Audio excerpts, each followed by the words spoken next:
Universidade Católica Timorense realiza Expo ou Feira Empreendedor, também colaboração na confiança com o Ministério do Ensino Superior.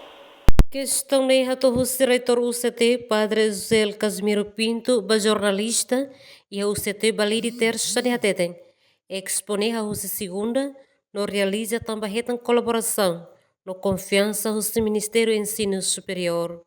Expo Saitek na hahuta na Pasai, no expone realiza tambah kolaborasyon no konfiansa com o Ministério do Ensino Superior.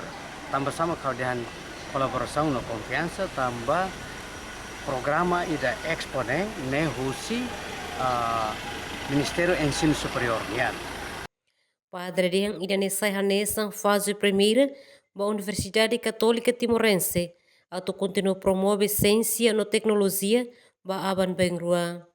Além de expo e atividade oin, ida mak formação ba embaixador ciência no tecnologia, katak sirane aban bairua sai promotor ba tecnologia.